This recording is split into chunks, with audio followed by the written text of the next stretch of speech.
सारे लोगों को गुड मॉर्निंग। अध्ययन एकेडमी प्लेटफॉर्म यूट्यूब चैनल पर आपका स्वागत है। बहुत विशेष हिंदी का पॉइंट है समास, जिस पर आज परिचर्चा होने जा रही है और मेरा विश्वास है कि हिंदी का एक बड़ा पॉइंट है समास। सारे लोग जल्दी जल्दी लाइव आ जाइए। जितना ज़्यादा जो लोग लाइव आएंगे उतना ज़्यादा लोगों को फायदा होगा। दरोगा के लिए, समीक्षा अधिकारी के लिए, कानूनगो के लिए, सिपाही के लिए, एसएससी जीडी के लिए हिंदी का एक बड़ा पॉइंट समास है। इसको सभी को पढ़ना पड़ेगा। इसके बिना आप हिंदी अधूरी मानते। कारक इससे पहला वाला पॉइंट था, आज समास है। इसके बाद तद्भव तत्सम पढ़ाएंगे। ठीक है भाई, सारे लोग लाइव आ जाइए। बहुत लंबा वीडियो नहीं बनाना है कि 10-12 घंटा बना दिया जाए। 15-20 मिनट 25 मिनट बहुत होता है किसी चीज़ को समझने के लिए और समझाने के लिए। नहीं समझने के लिए पूरी उम्र बीत जाएगी, कोई समझ नहीं पाएगा बेटा। सारे लोग गुड मॉर्निंग। हाँ भाई, सारे लोग गुड मॉर्निंग। आ जाइए, आ जाइए। सभी लोग आ जाइए। सबको गुड मॉर्निंग, सभी को good morning, good morning, good morning. चलिए भाई, मोबाइल रखा जाएगा, पढ़ाई पे बात होगी। मोबाइल तो सभी यूज कर ही रहे हैं आजकल, काम ही क्या बचा है हमारे आपके पास। आइए, समास। समास पर बात की जाए तो समास हिंदी का एक बड़ा पोर्शन है और समास का अर्थ होता है घटाना, कम करना। घटाना या कम करना। समास का जो विलोम होता है वो व्यास होता है। समास का विलोम व्यास होता है और समास का अर्थ होता है किसी चीज को घटा देना या कम कर देना। अगर किसी को विजन क्लियर नहीं आ रहा है, क्लियर फोटो नहीं मिल रही है, तो उसकी वजह वो स्वयं है, क्योंकि 144 क्वालिटी पर ऑटो पर देख रहे हैं। वो 360 या 480 ऑटो पे देखेंगे तो मेरा विश्वास है पूरा व्हाइट बोर्ड उनको बेहतर तरीके से दिखना शुरू हो जाएगा। अध्ययन एकेडमी यूट्यूब चैनल है। सारे लोग जो पढ़ना चाहते हो अध्ययन एकेडमी से पढ़ सकते हो। सभी का स्वागत है। समास का बेटा अर्थ होता है घटाना या कम करना। तो समास शब्द दो शब्दों के योग से मिलकर बना है। शब्दों पे जाइएगा। समास शब्द दो शब्दों के योग से मिलकर बना है। सम धन अस।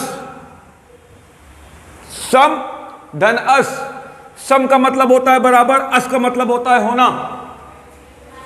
सम का अर्थ होता है बराबर और अस का अर्थ होता है होना। अर्थात किसी दो पदों के बराबर एक शब्द का होना।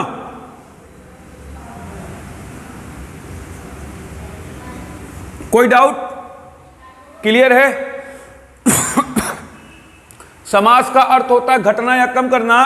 तो मैंने साफ कहा, समास शब्द दो शब्दों के योग से मिलकर बना है। सम धन अस। सम का अर्थ होता है बराबर, अस का अर्थ होता है होना। अर्थात किसी दो पदों के बराबर किसी एक शब्द का होना समास कहलाता है। परिभाषा क्लियर हो गई? कहीं कोई डाउट तो नहीं होगा? मैंने कहा सम धन अस। सम का मतलब बराबर, सम संख्या होती है ना, अस का मतलब होना। किसी दो पदों के बराबर किसी एक शब्द का होना समास कहलाता है। कहीं डाउट तो नहीं होगा? कांच की तरह बिल्कुल क्लियर अगर नहीं समझ में आ रहा है तो आपको पढ़ने से कोई मतलब नहीं होना चाहिए और समझ में आना चाहिए पूरी तरीके से। बहुत साफ और बहुत सरल भाषाओं में समझाया जा रहा है बेटा। समास के भेद आ जाइए। यहां से शुरू होगा समास का भेद। समास का भेद में पहला समास है द्वंद्व समास। मूलतः समास के 6 भेद हैं। समास के 6 भेद हैं और एक अपवाद है। एक अपवाद है जिसे आप अलग पढ़ेंगे। 6 समास पढ़ा लेने के बाद उस अपवाद का नाम है द्विरुक्ति समास। जब वक्त आएगा तो पढ़ा दिया जाएगा। वह समास 2008 से पीसीएस लोअर में क्वेश्चन पूछने के बाद, high court writ the rules के बाद उसको समास का उदय माना गया है। उससे पहले उस समास का रूप समास के रूप में नहीं माना जाता था। क्लियर है? आइए भाई द्वंद्व समास पे। एक सादा पन्ना ले लीजिए, प्रैक्टिस करना शुरू करिए। एक पेन ले लीजिए, एक सादा पन्ना ले लीजिए, आ जाइए। मैंने कहा द्वंद्व समास, परिभाषा सुनिए। द्वंद्व कहोगे इमरान सर पहले होते क्वेश्चन कैसे आता है? एक एग्जांपल दे देगा, पूछ लेगा ये कौन सा समास है? द्वंद्व समास है, द्विगु समास है, तत्पुरुष समास है, कर्मधारय समास है, बहुव्रीहि समास है, अव्ययीभाव समास है, कोई भी 4 ऑप्शन दे देगा। और एग्जांपल दे दो, माता पिता कौन सा समास है, भाई बहन कौन सा समास है, धर्म धर्म कौन सा समास है। अगर आप नहीं बता पाओगे तो आप फंस जाओगे। एक पन्ना और एक पेन आपके हाथ में मोबाइल के साथ होनी चाहिए ताकि आपकी प्रैक्टिस मैं करवा सकूं। और जब केवल एग्जाम में के क्वेश्चन सॉल्व कराऊंगा आने वाले एग्जामिनेशंस के, तब आपका जो बचा खुचा होगा वो भी बेटा क्लियर करा दिया जाएगा। द्वंद्व समास की परिभाषा देखिए, जहां दोनों पद प्रधान होते हैं, कायदे समझिएगा, जहां दोनों पद प्रधान होते हैं, विग्रह और विग्रह करने पर और शब्द की, रूल यही समझिएगा, परिभाषा क्लियर रखिएगा। जहां दोनों पद प्रधान होते हैं और विग्रह करने पर और शब्द की उत्पत्ति होती है, और विग्रह करने पर और शब्द की उत्पत्ति होती है, और साथ ही साथ दोनों पदों के बीच में एक ऐसा डैश का चिन्ह लगा होता है, और दोनों पदों के बीच में एक ऐसे डैश का चिन्ह लगा होता है, उसी को बेटा द्वंद्व समास कहा जाता है। क्लियर कट बात हुई? मैंने साफ साफ कहा आपसे, जिस समास के दोनों पद प्रधान हो। प्रधान का मतलब क्या है? प्रधान का मतलब बेटा यह है कि जिसके बारे में बात की गई हो। ऐसा प्रधान नहीं होता कि मूछ रखा, पंगड़ी बांधा, सुरती रगड़ता या बंदूक रखा हुआ प्रधान, वो प्रधान नहीं। प्रधान का मतलब मुख्य, जिसके बारे में बात की जा रही है उसे प्रधान कहते हैं। कोई डाउट? कहीं कोई डाउट? क्लियर हो रही बात? जहां दोनों पद प्रधान हो, जिस दोनों पद महत्व रखते हो बराबर का, और विग्रह करने पर और शब्द की उत्पत्ति, जब उनको विभाजित किया जाए 2 भागों में, तो किस शब्द की उत्पत्ति हो? और शब्द की उत्पत्ति हो, और दोनों के बीच में डैश का एक चिन्ह लगा होगा। 3 रूल क्लियर होगा, कुछ आप एग्जाम में आने वाले क्वेश्चन सॉल्व कर देंगे। आइए, अब परिभाषा क्लियर है, 3 से 4 बार बता चुका। अब आइए उदाहरण, रात दिन, रात दिन, तो इसका विग्रह क्या होगा बेटा? कमेंट में करके बताइए, रात दिन का विग्रह क्या होगा? कह दो सर कमेंट तो तब करेंगे ना जब कभी लाइक कर दें आपकी। एक लाइक तो करते ही नहीं सर, इतना घमंड है, तो कमेंट क्या करेंगे सर? आपकी इच्छा है। रात और दिन, रात दिन का मतलब क्या होता है? रात और विग्रह क्या होगा इसका? समास निकालने के लिए उसका सही विग्रह का होना अनिवार्य है। अगर समास तभी निकलेगा जब सही उसका विग्रह होगा, अगर सही विग्रह नहीं होगा तो कभी सही समास नहीं निकलेगा। रात दिन का विग्रह होगा रात और दिन। अब आ जाइए परिभाषा पे, यही एक एग्जाम्पल समझ में आ जाएगा, सारे एग्जाम्पल समझ में आ जाएंगे। मैंने कहा जहां दोनों पद प्रधान हो, तो सर एक बात आइए, रात जितना इंपॉर्टेंट है क्या दिन उतना इंपॉर्टेंट नहीं है? पहला पद कौन है? रात, और दूसरा पद कौन है? दिन। तो मैंने परिभाषा क्या बताई? जिस समास के दोनों पद प्रधान हो, तो प्रथम रात और दूसरा दिन। प्रधान का मतलब महत्वपूर्ण हो, तो सर इसका रात दिन का विग्रह क्या होगा? रात और दिन। तो सर रात जितनी इंपॉर्टेंट है, दिन भी उतना महत्वपूर्ण है। दोनों पद प्रधान हैं, रात और दिन। और मैंने कहा सर दूसरी लाइन में आइए, और विग्रह करने पर और शब्द की उत्पत्ति हो, तो सर रात और दिन का जब विग्रह हुआ तो और शब्द उभर कर सामने आया कि नहीं आया? और शब्द उभर कर सामने आया कि नहीं आया? मैंने कहा दोनों पदों के बीच में डैश का चिन्ह हो, दोनों पदों के बीच में डैश का चिन्ह है कि नहीं है? तो द्वंद्व समास हुआ कि नहीं हुआ? तो द्वंद्व समास हुआ कि नहीं हुआ? परिभाषा के साथ उदाहरण मैच करा लीजिए, देख लीजिए बेटा, आ जाएगा अपने आप। कोई डाउट तो नहीं होगा आप समास के पहले पद में, पहले क्वेश्चन में? माता पिता, विग्रह करिए, विग्रह करिए भाई जल्दी। माता और पिता, माता और, माता पिता का विग्रह यही होगा ना, माता और पिता। तो माता जितनी इंपॉर्टेंट पहला पद और पिता दूसरा पद, तो माता जितनी इंपॉर्टेंट है पिता भी उतना इंपॉर्टेंट है कि नहीं है? दोनों पद अपने महत्व को बराबर रखते हैं, दोनों पद प्रधान है। विग्रह करने पर और शब्द की उत्पत्ति हो रही है, विग्रह करने पर और शब्द की उत्पत्ति हो रही है, और दोनों के मध्य डैश का चिन्ह लगा हुआ है, देखिए माता और पिता के बीच में। पूरी परिभाषा क्लियर है, उदाहरण 68 हो गया। इसलिए ये द्वंद्व समास हुआ कि नहीं हुआ? भाई बहन, भाई और बहन, तो सर भाई जितना इंपॉर्टेंट है क्या बहन उतनी इंपॉर्टेंट नहीं है? भाई जितना महत्वपूर्ण है बहन भी उतनी महत्वपूर्ण है। प्रथम पद भाई है, दूसरा पद बहन है। दोनों पद का विग्रह करने पर और शब्द की उत्पत्ति है। दोनों पद महत्वपूर्ण हैं और विग्रह करने पर और शब्द की उत्पत्ति हो रही है। दोनों के मध्य डैश का चिन्ह लगा हुआ है, तो द्वंद्व समास हुआ कि नहीं हुआ? कोई डाउट किसी को कहीं भी पूछना हो, कोई क्वेश्चन समझ में ना आ रहा बताइए? क्लियर हो गई बात? धर्माधम कहोगे इमरान सर, धर्माधम में तो डैश का चिन्ह नहीं है। तो बेटा ये केवल कंफ्यूज करने के लिए तुमको किया गया कि बिल्कुल रट्टू तोता मत बन जाओ, बिल्कुल रट्टू तोता मत बन जाओ। प्रेजेंट ऑफ माइंड भी आपका काम करना चाहिए। तो धर्माधम, तो इसको नॉर्मल शब्द में धर्म डैश अधर्म कर सकते हो कि नहीं कर सकते? धर्माधम को अगर नॉर्मल तरीके से लिखा जाएगा तो धर्म डैश अधर्म हो सकता है कि नहीं हो सकता है? तो सर इसका विग्रह कर लीजिए, तो इसलिए डैश का चिन्ह नहीं लगा, तो कंफ्यूजन करने की क्रिएट करने की जरूरत नहीं है। वो कंफ्यूजन आपके अंदर पैदा कर रहा है, आप कंफ्यूज मत होइए। पढ़ने वाला बच्चा कंफ्यूज नहीं होता, समझने वाला। धर्म और अधर्म, क्लियर हो गई बात? धर्म और अधर्म, तो सर धर्म जितना इंपॉर्टेंट है उतना अधर्म भी इंपॉर्टेंट है, और दोनों के बीच में और शब्द की उत्पत्ति है। क्लियर हो गई? धर्म जितना इंपॉर्टेंट है अधर्म भी उतना इंपॉर्टेंट है। कहोगे इमरान सर धर्म जितना इंपॉर्टेंट है अधर्म उतना कैसे इंपॉर्टेंट है? आप अधर्मी हो गए क्या? अधर्मिक बात कर रहे हो क्या? तो सर अधर्म का ज्ञान नहीं होगा तो धर्म की प्राप्ति कैसे होगी? अधर्म का ज्ञान यदि आपको नहीं है तो धर्म कैसे जानेंगे आप? पुण्य और पाप, यह भी उदाहरण है द्वंद्व का। सुबह और शाम, ये भी उदाहरण। ये तो 4 उदाहरण बताए जा रहे हैं, 1000 उदाहरण और आप सेट करिए ना। डेस्क और बेंच, ये भी उदाहरण है। मैं और आप, विद्यार्थी और शिक्षक, ये भी उदाहरण है, आया ना? कलम और इंक, ये भी उदाहरण है। लाइट, बिजली और पंखा, ये भी उदाहरण है। द्वंद्व समास का दोनों पद महत्वपूर्ण है। बिजली के बिना पंखा अधूरा, पंखा के बिना बिजली अधूरी है। इस पेन के इस इंक के बिना ये पेन अधूरा है, और उस पेन के बिना ये इंक अधूरी है। मेरे बिना आप अधूरे हैं और आपके बिना मैं अधूरा हूं। क्लियर हो गई ना? अब तो क्लियर ज्ञान खुल गया होगा, अब तो कहीं समझने में तकलीफ नहीं होगी ना। द्वंद्व समास क्लियर होता है। नंबर 2 ये द्विगु समास। द्विगु समास देखिए सर, परिभाषा बदली।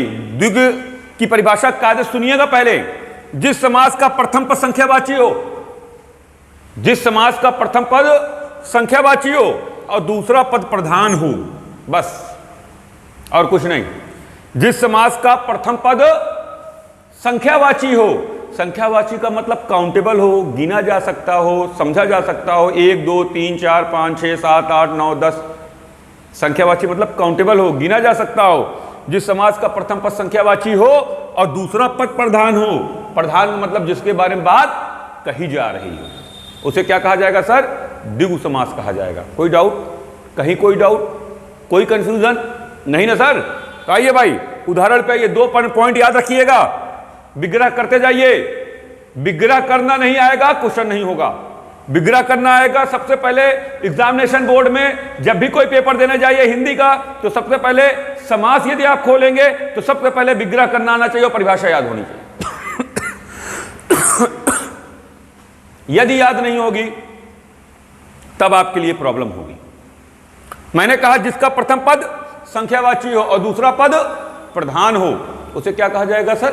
द्विगु समास कहा जाएगा। 4 बार परिभाषा क्लियर किया है बेटा, अब नहीं भूलना।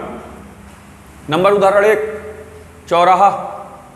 नंबर 1 चौराहा, जैसे मैंने चौराहा कहा वैसे आपके व्हाइट पन्ने पर पेन के द्वारा चौराहे का विग्रह हो जाना चाहिए था। वही बच्चा केवल ऑनलाइन पढ़ रहा है, उसके लिए वो सारे लोग टाइम पास कर रहे हैं।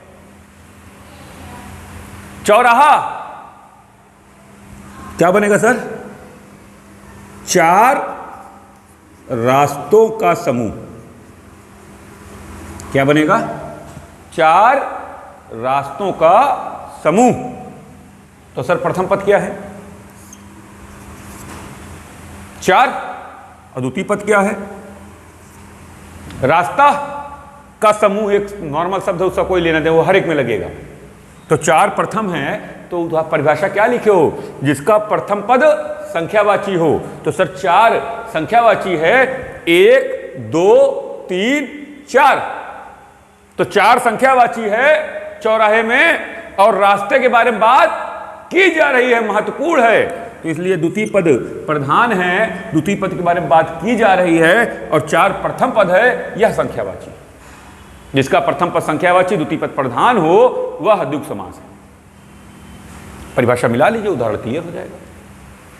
मैं आपसे कहूं, आपने मुझे फ़ोन किया, इमरान सर मुझे मिलना है, तो मैं आपसे कहूँगा बेटा चौराहे पे आइए, तो आपको समझ में आ गया ना, जहाँ 4 रास्ते आपस में मिलेंगे वहीं इमरान सर खड़े होंगे और वहीं पर हमारी उनसे मुलाकात हो जाएगी। तो रास्ते महत्वपूर्ण हैं, और 4 संख्यावाची है, जहाँ पर चारों रास्ते अगर मिल रहे हैं तो रास्तों के बारे में बात की जा रही है, और 4 संख्यावाची है। दूसरे उदाहरण पे आइए, त्रिलोक। त्रिलोक बन गया? कमेंट करिएगा, इच्छा हो तो। त्रिलोक 3 लोकों का समूह। त्रिलोक 3 लोकों का समूह। 3 प्रथम पद है, अब तो बताने की जरूरत नहीं होगी। और लोक भाई स्वर्गलोक, मृत्युलोक, पाताल लोक। स्वर्गलोक, मृत्युलोक, पाताल लोक। अब कोई कंफ्यूजन? लोक समझ में आ गया होगा ना? 3 संख्यावाची है, लोक के बारे में बात की जा रही है, इसलिए प्रथम पद संख्यावाची, द्वितीय पद प्रधान का समूह। मैंने बताया था एक नॉर्मल शब्द है, इसका कोई लेना ही देना नहीं है। द्विगु समास होगा नहीं होगा? क्लियर? पंचवटी, पंचवटी करिए भाई। 5 वाटिकाओं का समूह। तो 5 प्रथम पद संख्यावाची, और वाटिका के बारे में जहां 5 वाटिकाएं मिलती हैं वहां पर पंचवटी होता है। 5 वाटिकाओं के बारे में बात की जाए, द्वितीय पद है, द्वितीय पद प्रधान है, प्रथम पद संख्यावाची है, इसलिए द्विगु समास है। त्रिभुवन 3 भवनों का समूह। तो 3 संख्यावाची भवन के बारे में बात की जा रही है, तो 3 संख्यावाची भवन के बारे में बात की जा रही है, तो प्रथम पद संख्यावाची, द्वितीय पद प्रधान समास द्विगु। प्रथम पद संख्यावाची, द्वितीय पद प्रधान, तो 3 भवन, त्रिभुवन ना, तो 3 भवनों का समूह, तो 3 प्रथम पद हुआ, भवन जिसके बारे में बात की जा रही है, महत्वपूर्ण है, तो प्रथम पद संख्यावाची, द्वितीय पद प्रधान, द्विगु समास। दोपहर और तिरंगा, दो कागज सुनिएगा, दोपहर और तिरंगा का संधि विच्छेद आप करेंगे, विग्रह आप करेंगे, 4 हमने बताया, 2 आप करेंगे, और प्लेलिस्ट में जाकर जब लाइव क्लास खत्म होगी, प्लेलिस्ट में जाकर कमेंट कर ये होमवर्क है, आप हमें बताएंगे दोनों का क्या विग्रह होगा। यदि विग्रह आप बता लेंगे तो ये मान लिया जाएगा ये समझ में आ गया, नहीं कर पाएंगे तो ढेरों बधाई। 2 होमवर्क में दिए जा रहे हैं, इसको आपको करना है, दोपहर और तिरंगा, और दोनों लाइव कमेंट में बताएंगे तो लाइव कमेंट खत्म हो जाता है, जैसे लाइव क्लास खत्म होगी कमेंट भी अपने आप खत्म हो जाएगा। आप जब वो 1-2 घंटे बाद प्लेलिस्ट में जाएगा तो प्लेलिस्ट में जाएंगे और समास पे आएंगे, समास में जाकर कमेंट करेंगे कि इमरान सर दोपहर का ये विग्रह होगा और प्रथम पद ये होगा और द्वितीय पद ये होगा, इसलिए ऐसा होगा, और तिरंगा का ये होगा विग्रह और प्रथम पद ये होगा, द्वितीय पद ये होगा, इसलिए यह द्विगु समास होगा। तब लगेगा कि मैंने पढ़ाया और आपने पढ़ा। अगला आइए भाई, नंबर 3 तत्पुरुष समास। तत्पुरुष समास इस समास में कायदे सुनिएगा, परिभाषा जितना क्लियर सुनेंगे और देखेंगे उतना आसान होगा। इस समास में दूसरा पद प्रधान होता है, साफ साफ लिखा हुआ है। इस समास में दूसरा पद प्रधान होता है और प्रथम का कोई महत्व नहीं होता, महत्वहीन हो। प्रथम पद नथिंग, दूसरा पद प्रधान होता है, प्रथम पद का कोई महत्व नहीं होता है। विग्रह पढ़ने पर कोई ना कोई कारक चिन्ह, कारक पिछले वाले पाठ को पढ़ाया हूं पिछले दिन लाइव में, कोई ना कोई कारक चिन्ह। कारक चिन्ह का मतलब का, की, के, रा, री, रे, ने, में, भीतर, पर, कारक चिन्ह यही है ना भाई, जो रेगुलर क्लास ले रहे होगे, देख रहे होगे, समझ रहे होगे। उभर कर सामने आएगा, जब उसका विग्रह करोगे, उसको तोड़ दोगे, विक्षेपित कर दोगे, तो कोई ना कोई कारक चिन्ह उभर कर सामने आएगा। उदाहरण, फिर परिभाषा बता रहा हूं तत्पुरुष की। जिस समास का प्रथम पद शून्य हो, दूसरे पद का महत्व हो, प्रथम पद का कोई महत्व ना हो, दूसरा पद प्रधान हो, विग्रह करने पर कोई ना कोई कारक चिन्ह उभर कर सामने आ रहा हो, उसे हम तत्पुरुष समास कहते हैं, उसे हम तत्पुरुष समास कहते हैं। आइए भाई विग्रह करिए, उदाहरण विग्रह करिए। राजपुत्र, राजपुत्र,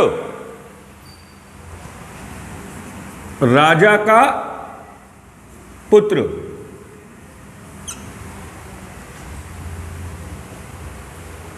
क्लियर है? राजा का पुत्र, राजपुत्र, विग्रह यही होगा ना। राजपुत्र का मतलब क्या? राजा का पुत्र। प्रथम पद क्या है? राजा। दूसरा पद क्या है? पुत्र। और मैंने कहा था जब तत्पुरुष समास का कोई भी उदाहरण विग्रह किया जाएगा तो कोई ना कोई कारक चिन्ह उभर कर सामने आएगा। तो मैंने कहा कारक चिन्ह का, की, के, रा, री, रे, ना, नी, ने, में, भीतर, पर, कारक पढ़ा चुका हूं, चिन्ह देख लीजिए, अगर प्ले लिस्ट में कारक पढ़ा है तो कारक चिन्ह उभर कर सामने भी आ गया। क्लियर हो गई बात? मैंने कहा राजा का पुत्र, मैंने कहा द्वितीय पद प्रधान है, प्रथम का कोई महत्व नहीं है। तो मैंने कहा, उदाहरण समझिएगा, मैंने कहा राजपुत्र लवकुश बलवान थे, राजपुत्र लवकुश बलवान थे। तो एक बात बताइए सर, राजपुत्र कहा ना, तो राजा तो राम हो गए थे, अब पुत्र लवकुश हो गए, तो राजा के बारे में बात कर रहा था कि लवकुश के बारे में बात कर रहा था? मैंने कहा राजपुत्र लवकुश बलवान थे, तो राम को बलवान कह रहा था कि लवकुश को बलवान कह रहा था? लवकुश को बलवान कह रहा था ना, तो पुत्र के बारे में बात की गई थी ना, राजा के बारे में कोई बात नहीं की गई थी। तो इसलिए प्रथम पद का कोई महत्व नहीं है, दूसरा पद महत्वपूर्ण है, का उभर कर कारक के चिन्ह के रूप में उभर कर सामने आ रहा है, इसलिए यह तत्पुरुष समास होगा। दूसरा उदाहरण समझिए, शायद इसमें आपको समझ में आए। राजरानी, राजा की रानी, राजा की रानी, तो राजा प्रथम पद, रानी द्वितीय पद, कारक चिन्ह की उभर कर सामने आ रहा है। तो एक बात बताइए सर हमें आप, मैंने कहा राजरानी जोधा बहुत ही सुंदर थी, राजरानी जोधा बहुत ही सुंदर थी, तो मैं राजा की बात अकबर की कर रहा था, रानी जोधा की कर रहा था? राजा अकबर की कर रहा था, रानी जोधा की कर रहा था? तो रानी जोधा की कर रहा था ना। मैंने कहा राजरानी जोधा बहुत सुंदर थी, तो राजा कहीं जिक्र नहीं था, रानी जोधा की बात हो रही थी, प्रथम पद का कोई महत्व नहीं था, अकबर का जोधा के बारे में बात हो रही थी, द्वितीय पद प्रधान था, प्रथम का कोई महत्व नहीं था, कारक चिन्ह उभर कर सामने आ रहा था, इसलिए यह राजरानी तत्पुरुष समास होगा। अब कोई डाउट? मुख्यमंत्री, मंत्रियों में मुख्य, मंत्रियों में मुख्य, मुख्य मंत्री। मैंने कहा मैं मुख्यमंत्री से मिलकर आ रहा हूं, तो मैं सिद्धार्थनाथ से मिलकर आ रहा हूं, मैं योगी जी से मिलकर आ रहा हूं, या मैं नंदगोपाल नंदी से मिलकर आ रहा हूं? आप बताइए। मैंने कहा मैं मुख्यमंत्री से मिलकर आ रहा हूं, तो मैं दिनेश शर्मा से मिलकर आ रहा हूं, या मैं केशव प्रसाद मौर्य से मिलकर आ रहा हूं, या मैं योगी से मिलकर आ रहा हूं? तो मैं मंत्रियों से मिलकर नहीं आ रहा हूं, प्रथम पद का कोई महत्व नहीं है। मुख्य से मिलकर आ रहा हूं, योगी जी से मिलकर आ रहा हूं। द्वितीय पद का महत्व है, प्रथम का कोई महत्व नहीं है, कारक चिन्ह में उभर कर सामने आ रहा है। अब कोई डाउट? क्लियर हो रही बात ना? कहीं लोचशीलता समझाने में तो नहीं होगी? आपका कमेंट ही, आपकी लाइक ही हमारे पसीने का मूल्य है, हमारी गुरु दक्षिणा है। अगर आप इसके बावजूद इतने नीरस हैं कि आप एक कमेंट नहीं कर सकते हैं, एक लाइक नहीं कर सकते हैं, अरे सर लाइक न करिएगा, डिसलाइक कर दीजिएगा, कुछ तो करिएगा भाई, उससे भी हौसला मिलता है और अच्छा पढ़ाना है। मुंह नचवा 2004 ओवर में 3-4-2 में ऐसे लगभग एक बार मुंह नचवा बड़े पैमाने पर आया था, सुना होगा तुम सबने भी। मुंह नचवा, लकड़ बग्घा, लाइट जलती थी तो लोग कहते हुआ मुंह नचवा उड़ रहा है। मुंह नचवा, लकड़ बग्घा उससे पहले, उसके बाद चोटी कटवा, सब सुना होगा ना। तो मैंने कहा सर मैंने मुंह नचवा पकड़ा, मैंने एक मुंह नचवा पकड़ा, तो मुंह नचवा का विग्रह करिए, मुंह को नोचने वाला। मुंह प्रथम पद हुआ, को कारक चिन्ह हुआ, नोचने वाला द्वितीय पद हुआ। तो मैंने कहा सर मैंने मुंह नचवा पकड़ा तो मैंने मुंह को पकड़ लिया कि नोचने वाले को पकड़ा? मैंने मुंह को पकड़ा कि नोचने वाले को पकड़ा? तो नोचने वाले को पकड़ा, मुंह को थोड़ी पकड़ लिया। मैंने कहा मुंह नचवा पकड़ा, अपना ही मुंह पकड़ लिया मैंने, ऐसा थोड़ी हुआ होगा भाई। तो मुंह को नहीं पकड़ा, नोचने वाले को पकड़ा, कारक चिन्ह को उभर कर सामने आ रहा है, और नोचने वाला द्वितीय पद है, मुंह प्रथम पद है। मुंह का कोई महत्व नहीं है, नोचने वाले का महत्व है, जहां दूसरे पद का महत्व है, प्रथम का कोई महत्व नहीं है। कोई ना कोई कारक चिन्ह उभर कर सामने आ रहा है, अपने आप वो तत्पुरुष समास हो जाएगा। कोई डाउट? कहीं भी कोई डाउट बताइए। आइए राज दरबार और गृह प्रवेश, राज दरबार और गृह प्रवेश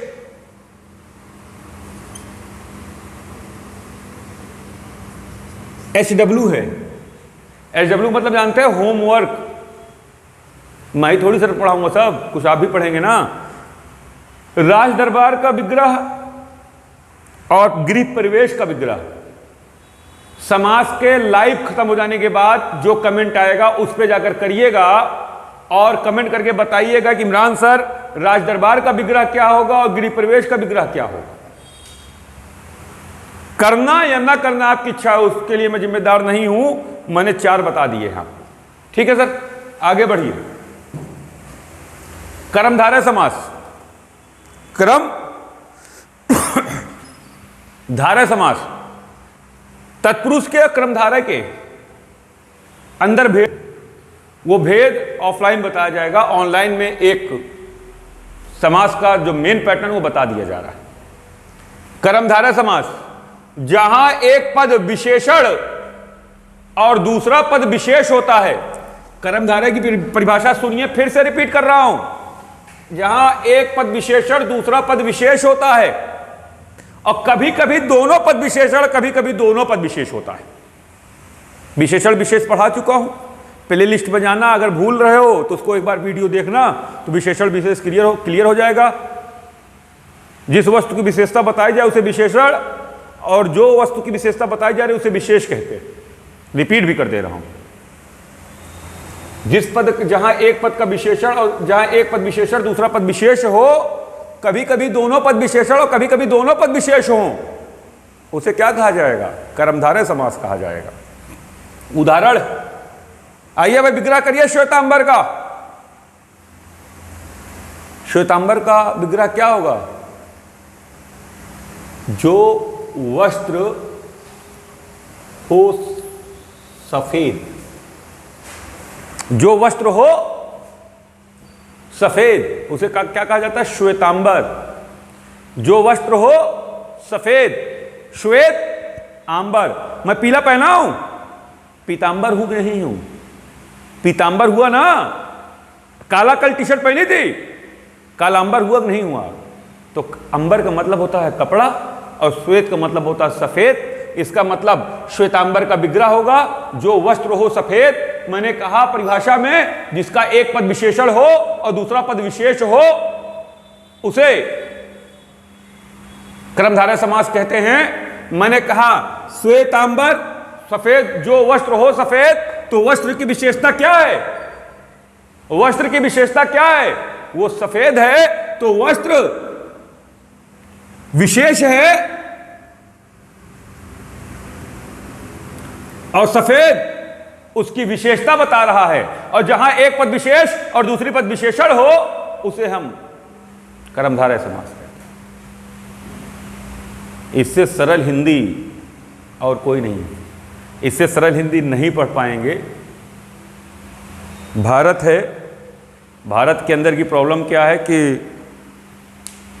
30 साल तक लोग जवान नहीं होते और 40 साल के बाद बूढ़े हो जाते हैं। और भारत के अंदर की प्रॉब्लम यह भी है कि जब तक ढोलक जैसा पेट इतना बाहर ना निकला हो, -8 का चश्मा मुंह पे न लगा हो, चेहरे पर झुर्रियाँ ना पड़ी हों, तब तक भारतीय अर्थव्यवस्था में टैलेंट कम माना जाता है। उम्र सफलता का तकाजा नहीं देती, उम्र से सफलता सुनिश्चित नहीं होती। अगर उम्र से सफलता सुनिश्चित होती तो आडवाणी प्रधानमंत्री होते नरेंद्र भाई मोदी ने। 13 वर्ष की अवस्था में अकबर गद्दी पर न बैठा होता, साम्राज्य को स्थापित ना किया होता। उम्र से कुछ नहीं होता, टैलेंट से होता है। बहुत सारे लोग पूरे जीवन ये कहते रहते हैं मेरी उम्र क्या हुई। आपकी उम्र कब्रिस्तान जाने के बाद, शमशान जाने के बाद होगी? नहीं। पढ़ना शुरू कर दीजिए, समय है आपके पास। अगर हम लॉकडाउन 8 महीने संस्था बंद करने के बाद उसी जोश के साथ आपके साथ जुड़े हुए हैं तो आप नीरस क्यों हैं? आप क्यों मरे के समान हो चुके हैं? आपके सामने वैकेंसियां लगी हुई हैं, अब भी आप क्यों जाग नहीं रहे हैं? जाग जाइए, कुछ ऐसा कर जाइए कि माता पिता को भी नाज हो। कुछ ऐसा भी कर दीजिए कि मरने के बाद आपके अपने गली की लाइटें, आपके अपने गली की टीवियां, आपके अपने गली के लोग आपके उस मैयत में शरीक हों। अगर अब भी नहीं जाग रहे हैं आप, तो आप मर जाएंगे और आप मरे हुए के समान हैं और आपको कोई नहीं पूछेगा। ये वक्त है, अभी भी वक्त है। आपकी अपनी एक पर्सनल लाइफ है तो आपकी एक अपनी प्रोफेशनल लाइफ होनी चाहिए। आप अगर इंसान का जन्म लेते हैं तो आपके इंसान के कर्म होने चाहिए। आप एक जानवर की तरह अपने जीवन को बिना नियमित नहीं बिताइए। अभी भी वक्त, जाग जाइए। आइए, श्वेतांबर सफेद, जो वस्त्र हो सफेद। मैंने कहा कर्मधारय की परिभाषा, मैंने कहा बेटा जिसका एक पद विशेषण दूसरा पद विशेष हो। मैंने कहा श्वेतांबर सफेद, जो वस्त्र सफेद हो, तो वस्त्र की विशेषता क्या है? वह सफेद है, तो जिसकी विशेषता बताई जाती है जिस वस्त्र की, वह विशेष होता है और उसकी जो विशेषता बताई जाती है वो विशेषण होता है। तो किस वस्त्र की विशेषता बताई जा रही है? वस्त्र की। तो यह विशेष हुआ और उसकी विशेषता क्या है? यह सफेद है, इसलिए विशेषण हुआ। अब तो कोई डाउट नहीं होगा, अब तो जग गए होगे पूरी तरीके से भनभना कर। लौ की आखिरी बूंद भी अगर तुम में है, अपने जीवन को बदल सकते हो तो बदलने का भरपूर प्रयास करो, बदलने का भरपूर प्रयास करो, क्योंकि अंगुलमाल डाकू वाल्मीकि हो सकता है। परिवर्तन ही जीवन का नियम।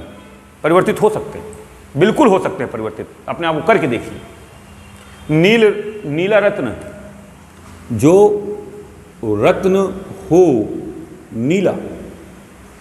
कहोगे इमरान सर दिखाई नहीं दे रहा है, तो 360 भी देखो, 480 भी देखो। कहोगे इमरान सर सुनाई नहीं दे रहा है, तो मैं मानूंगा ही नहीं क्योंकि माइक लगा ही हुआ है। और अगर नहीं भी दिखाई दे रहा है तो मेरी आवाज इतनी क्लियर है कि आपको समझ में आना चाहिए कि मैं नीला रत्न का उदाहरण समझा रहा हूं और विग्रह कर रहा हूं, जो रत्न हो नीला। तो रत्न विशेष है, इसकी विशेषता बताई जा रही है इस वस्तु की, और बताई क्या जा रही है कि कैसा है? नीला है, यह विशेषण है। यह विशेषण है, तो जिसका एक पद विशेष हो दूसरा पद विशेषण हो, कर्मधारय समास। कोई डाउट है? दुख तो इस बात का होता है कभी कभी जिनको बोलने की तमीज़ नहीं है, उनमें लाइव 1000, 2000, 1200 लोग लाइव देखते हैं, उनको पैसा देकर देखते हैं, क्योंकि कलयुग है। कलयुग में सदैव झूठों का साम्राज्य रहता है, सच्चे कहीं किनारे हंसी का पात्र बनते रहते हैं। कलयुग चल रहा है। कलयुग में इसीलिए कभी गौर किए हो, जितने भगवान आए सतयुग में निकल लिए, जितने भगवान आए सारे सतयुग में निकल लिए। भगवान भी चालाक थे। कहोगे इमरान सर कैसी बातें कर रहे हैं भगवान के बारे में? मैं सब धर्म की बात कर रहा हूं, चाहे इस्लाम हो, चाहे हिंदू हो, चाहे बौद्धिस्ट हो, चाहे जैन हो, चाहे ईसाई हो, किसी भी के गॉड कलयुग में पैदा नहीं हुए, सब सतयुग में आए और सतयुग में निकल लिए। हरिश्चंद्र सतयुग में आए, सतयुग में निकल लिए। हरिश्चंद्र अगर सतयुग में कलयुग में आए होते कहते लो मेरा सारा साम्राज्य दान ले लो, तो बगल वाला खड़ा हुआ व्यक्ति कहता जब सब सारा साम्राज्य दान दे ही चुके हो महाराज, तो किडनी गुर्दा खून हमको दे दो, अब तुम्हारे जीने कोई इच्छा नहीं बची होगी। भगवान लोग भी चालाक थे। कलयुग में अगर पैदा किए हैं तो टैलेंट बहुत होगा, तब जाकर उभरोगे। कल की युग विष्णु का अवतार है, आना बाकी है। मगर जिस तरीके से कलयुग चल रहा है, जिस तरीके से बेटियों का बलात्कार हो रहा है, कहीं भी हमको चांसेस आने के लग नहीं रहे हैं। ऐसा ना हो घोड़ा लेकर आए बीच रास्ता तो 1 2 3 जाकर विष्णु भगवान से बताएं कि भगवान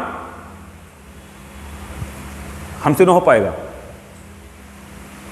क्योंकि इंसान राक्षस कुल से ज्यादा भयानक हो चुका है, जहां हर रिश्ता शर्मसार हो चुका है, तो उससे बचिए। हाथी पांव देखते हो कभी कभी किसी का एक पैर हाथी जैसा मोटा हो जाता है, स्वेलिंग आ जाती है बहुत, वो एक बीमारी है।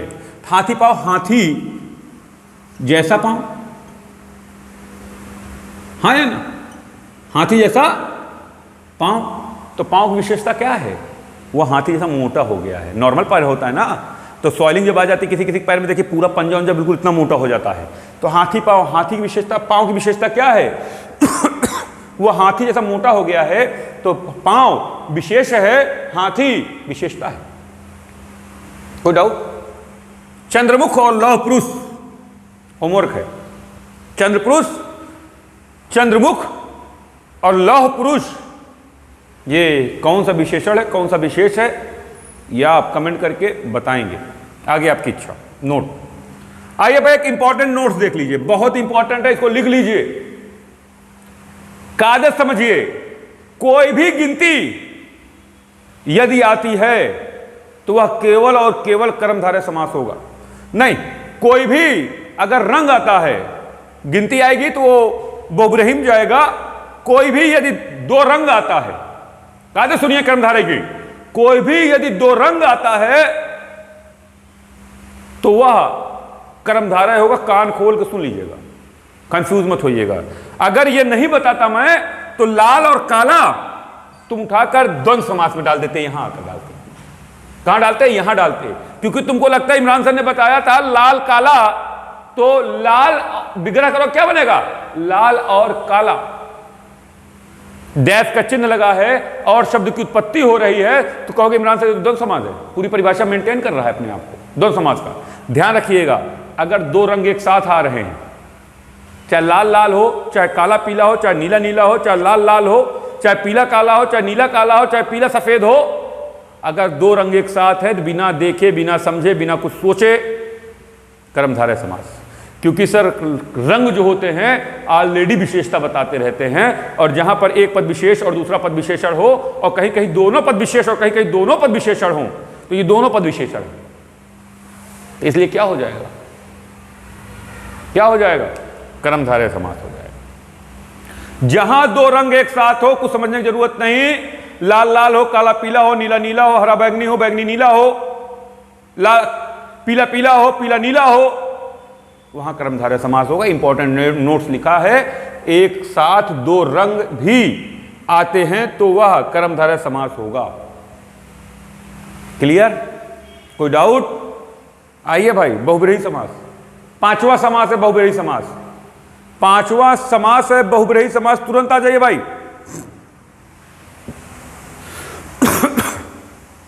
इस समास के दोनों पद, कागज सुनिएगा, बहुत इंपॉर्टेंट बहुब्रीहि समास है। इस समास के दोनों पद अपने महत्व को छोड़कर किसी तीसरे पद पर ट्रांसफर हो जाते हैं। इस समास के दोनों पद अपने महत्व को छोड़कर किसी तीसरे पद पर ट्रांसफर परिवर्तित हो जाएंगे। उस समास को बहुब्रीहि समास कहा जाता है। परिभाषा क्लियर है? दोनों पद अपने महत्व को छोड़कर किसी तीसरे पद पर ट्रांसफर हो जाएंगे, परिवर्तित हो जाएंगे, उसे बहुब्रीहि समास कहा जाता है। दशमुख, 10 मुख का विग्रह करिए। 10 मुख हो जिसके, 10 मुख कहलाएगा ना, विग्रह बना ना 10 मुख, तो 10 मुख हो जिसके, तो 10 प्रथम पद हुआ और मुख दूसरा पद हुआ, और दोनों पद अपने महत्व को छोड़कर, मैंने कहा मुझे रात में एक व्यक्ति दिखाई दिया जिसके 10 मुख थे, तो आपने कहा इमरान सर आपको रावण दिखाई दिया, हाँ या ना? मैंने आपसे, मेरे सामने आप खड़े हुए, मैंने आपसे कहा इमरान साहब बेटा आज रात में मैंने बहुत भयानक सपना देखा, मैंने देखा एक 10 मुख का व्यक्ति था, वह जल रहा था, तो आपने कहा इमरान सर जिस 10 मुख को आप देख रहे थे उसी को रावण कहा गया है। तो बेटा दोनों पद अपने महत्व को छोड़कर रावण को ग्रहण कर लिए कि नहीं कर लिए? तीसरा पद रावण उभर कर आ गया कि नहीं आ गया? परिभाषा क्या बताई थी? जहां दोनों पद अपने महत्व को छोड़कर किसी तीसरे पद को धारण करते हैं वहां पर बहुब्रीहि समास होता है। अब कोई डाउट? कहीं भी कोई डाउट? समास में कोई डाउट? जरूर कमेंट करिए। लंबोदर, लंबोदर का विग्रह करिए भाई।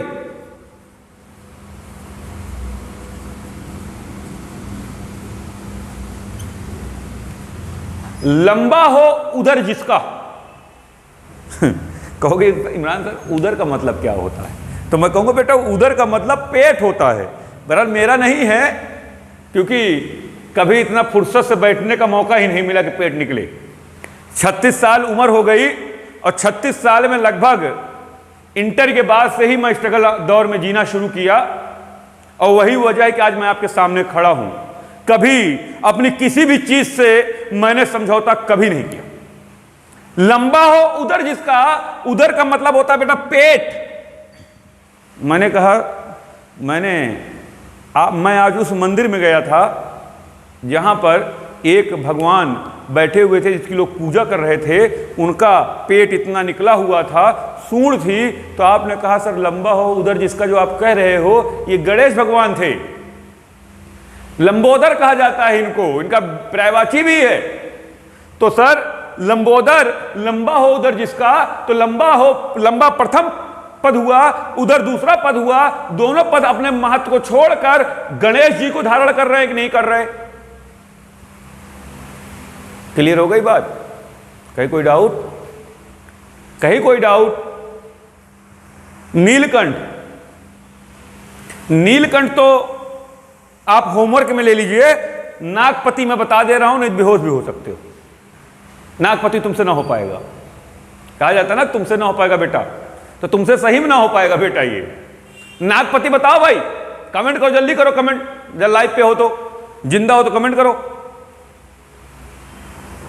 नागपति, नागपति का मतलब नाक ये नहीं क्या छी, ये वाली नाक की बात नहीं कर रहा हूं। नाक का मतलब होता है सर, कायदे समझिएगा, बहुत बार ये क्वेश्चन पूछा गया है, इंपॉर्टेंट है, इसलिए मैं इसको बता दे रहा हूं, होमवर्क नहीं देता।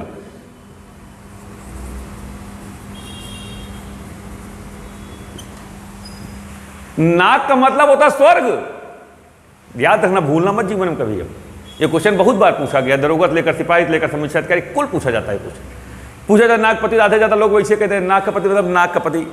इसके पति बनोगे तुम, खुद बनोगे इसके पति नहीं बनोगे ना। नाग का मतलब होता है बेटा स्वर्ग, और स्वर्ग का पति कौन है? नाग प्रथम पद हुआ, पति दूसरा पद हुआ, और दोनों पद अपने महत्व को छोड़कर तीसरे पद को धारण कर रहे हैं। स्वर्ग का पति अर्थात इंद्र, दोनों पद अपने महत्व को छोड़ दिए ना, तीसरे पद को धारण किए इंद्र को ना, तो दोनों पद जहां अपने महत्व को छोड़कर किसी तीसरे पद को धारण करते हैं वहां पर कौन सा समास होता है? कोई डाउट है? कहीं कुछ पूछना है? नीलकंठ घर से करके लाए, आप कमेंट करिएगा और लाइव पे कमेंट इसका मत करिएगा, नहीं तो आप ही बुद्धिमान होगे, आप ही देख पाओगे, मैं नहीं देख पाऊंगा उसको। जब प्लेलिस्ट में जाए याद रखिएगा, समास में जाइएगा, प्लेलिस्ट में जाने के बाद कहिएगा इमरान सर द्वंद कहिए होगा, द्विप कहिए होगा, फला कहिए होगा, फला कहिए होगा। बहुग्रही का एक नोट देख लीजिए, नोट बहुग्रही का है ये। अगर कोई भी गिनती आती है, कागज समझिएगा, यदि कोई गिनती 20, 21, 22, 23, 54, 55, 58, 57, 32, 42 कोई भी गिनती आती है तो आंख मूंद के वह बहुग्रही समास का उदाहरण होगी, भूल के भी उसको द्विग समास में मत डाल देना, नहीं तो तुम्हें प्रथम पद संख्यावाची दिखे। ध्यान रखना, प्रथम पद संख्यावाची तो दिखेगा, जैसे 21 लिखा हुआ ना भाई यहां पर 21, 20 और 1 21 ना, 20 और 1 21। तो सर द्विग समास की परिभाषा क्या है? जिसका एक पद संख्यावाची, प्रथम पद संख्यावाची, द्वितीय पद प्रधान हो। यहां पर बेटा दोनों पद संख्यावाची है, प्रधान कहीं है ही नहीं। यहां पर बहुग्रही का रूल लगेगा, जहां पर दोनों पद अपने महत्व को छोड़कर 20 अपना महत्व छोड़ेगा, 1 अपना महत्व छोड़ेगा, दोनों पद महत्व को छोड़कर 21 को धारण कर लेंगे। जहां पर दोनों पद अपने महत्व छोड़कर किसी तीसरे पद को धारण करते हैं, वहां बहुग्रही समास होता है। एक बात का ध्यान रखिएगा, अगर कोई रंग आता है, केवल रंग होता है, कर्मधारय में जाएगा। यदि कोई संख्या मात्र होती है तो वह 21 हुआ, 22 हुआ, 32 हुआ, 42 हुआ, 56 हुआ, 38 हुआ, 48 हुआ, वह केवल और केवल बहुग्रही में जाएगा। मैंने बता दिया 20 और 1 दोनों महत्व छोड़ देंगे, 12, 10 और 2 12 दोनों पद अपने महत्व छोड़ के 12 को धारण करेंगे। आज के लिए ये आपका बहुग्रही हुआ। आइए, एक जगह कम थी इसलिए इसको दोबारा बता देता हूं। 1 मिनट वेट कर लीजिएगा, तब तक आप जो एग्जाम होमवर्क दिया हूं उसको कंप्लीट करिए, तब तक मैं एक आपको यहां बता देता हूं।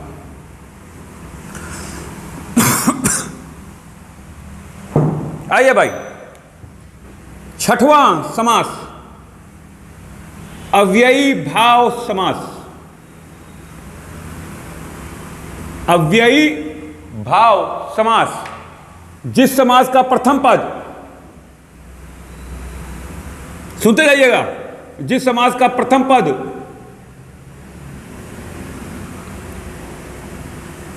प्रधान हो और वही पद अव्यय हो, उसे अव्ययी भाव समास कहते हैं। जिस समास का अव्ययी भाव समास को समझिए, अव्ययी भाव समास, जिस समास का प्रथम पद, दूसरा पद का कोई बात नहीं की गई तो उसको जबरदस्ती मत ज्ञान लगाइएगा। प्रथम पद की बात की, दूसरे से कोई मतलब ही नहीं है। अगर मतलब होता तो यहां परिभाषा में लिखा होता, जिस समास का प्रथम पद प्रधान हो और वही पद अव्यय हो, उस समास को अव्ययी भाव समास कहते हैं। बेटा ध्यान रखना है कि अव्यय का मतलब होता है जिसे व्यय न किया जा सके, खर्च न किया जा सके। जिसे व्यय न किया जा सके, खर्च न किया जा सके, उसे अव्यय कहा जाता है। क्लियर हो गई? उदाहरण आइए, यथा शक्ति, यथा काल। यथा शक्ति, शक्ति के अनुसार ना,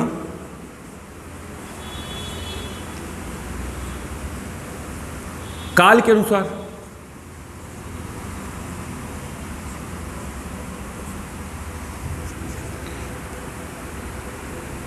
प्रति दिन, दिन के अनुसार,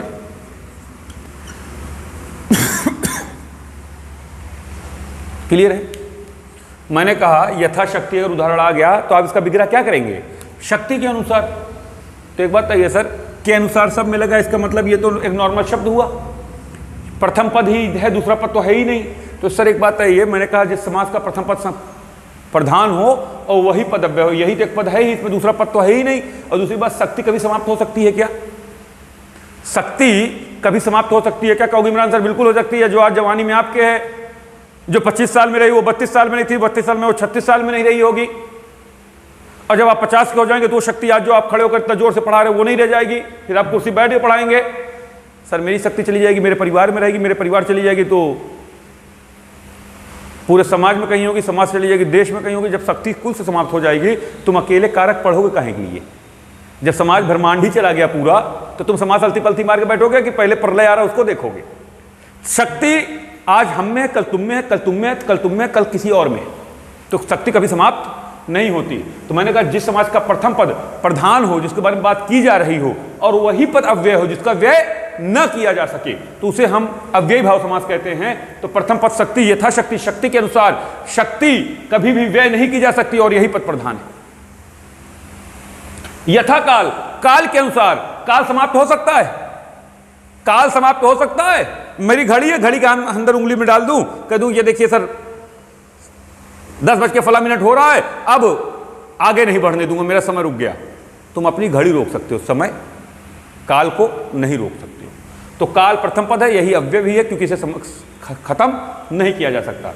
प्रतिदिन, दिन के अनुसार, प्रतिदिन दिन के अनुसार कहोगे इमरान सर दिन तो खत्म हो जाएगा, रात आ जाएगी, मैं कहूँगा फिर दिन आ जाएगा, आप कहोगे फिर रात आ जाएगी, मैं कहूँगा फिर दिन आ जाएगा, फिर कहोगे रात आ जाएगी, फिर अलथी पलथी मार के ही बैठ जाएगा दोनों लोग, दिन रात खेला जाएगा, जैसे तोता उड़ मैना उड़ खेला जाता है।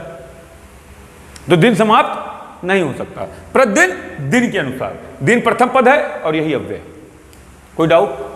अव्ययी भाव समास क्लियर हुआ? आइए एक अपवाद बता दें, आइए आपको एक अपवाद पे ले चले। ये 99% लोग नहीं पढ़ाते हैं। अब बहुत सारे हिंदी विशेषज्ञों को यह पता ही नहीं है कि अपवाद भी है समास का। आइए अपवाद,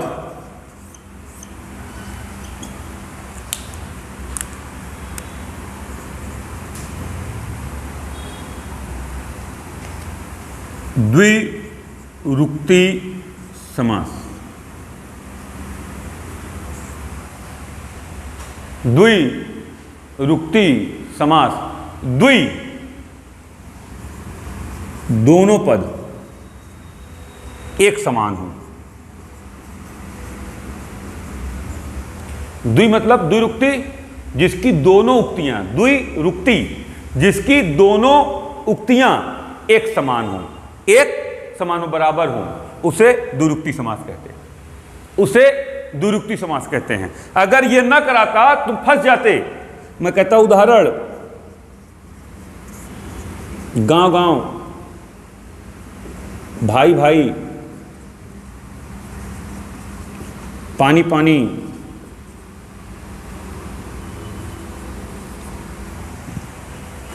तो देखिए द्वंद्व समास से बहुत मिलता जुलता है, मिलता जुलता ही नहीं मिलता है।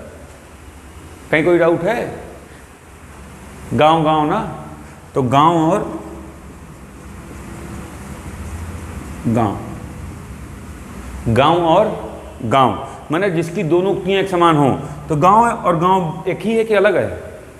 कहोगे इमरान सर को और डिटेल बताइए, तो आप उदाहरण देते हो ना कि नेताजी गांव गांव जाओगे तब आपको वोट मिलेगा। कहते हो ना कलयुग है, भाई भाई का नहीं होता है। कहते हो ना कि मैंने उसको इतना लज्जित किया कि वह पानी पानी हो गया। अब वाक्य प्रयोग समझ में आ गया? दोनों उक्तियां जिसकी एक बराबर हों, गांव गांव, भाई और भाई, पानी और पानी। जैसे यहां गांव है ना, अगर यहां गांव हट जाता, यहां शहर हो जाता, ये द्वंद्व समास हो जाता। गांव हट जाता यहां पर और शहर हो जाता तो ये द्वंद्व समास हो जाता। शहर शहर, गांव गांव, भाई भाई, माता पिता, माता पिता द्वंद्व समास है, ध्यान रखिएगा। शिक्षक शिक्षक द्विरुक्ति समास है, शिक्षक विद्यार्थी द्वंद्व समास है। अब कोई डाउट है? ये आपका क्लियर होता है समास।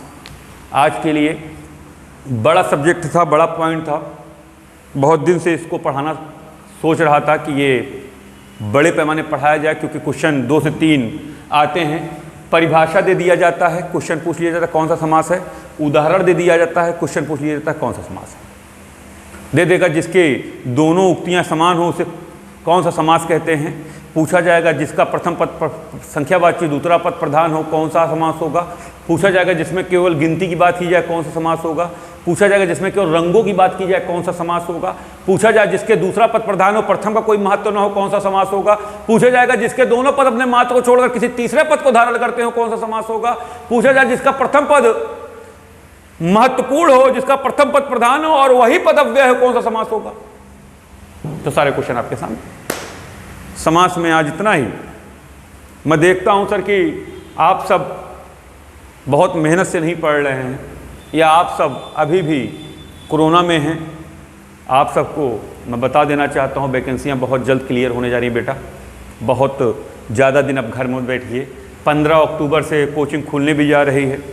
शिक्षण संस्थान जो 1 से 5 वाले बच्चों के हैं, डीएम साहब का आदेश उसी पे आएगा कि इसको भी बंद रखा जाए 1 नवंबर तक। जो कक्षा 12 पास हैं, जो 18 साल पूरे कर चुके हैं, उनके लिए एक डिस्टेंसिंग में पढ़ाई चालू 15 अक्टूबर से की जाएगी। रजिस्ट्रेशन ओपन कर दिया गया है बेटा।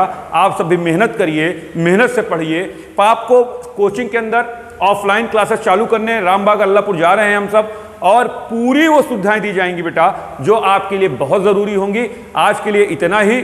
बहुत बहुत धन्यवाद। अगली मुलाकात अगले वीडियो के साथ। आपका बहुत बहुत स्वागत।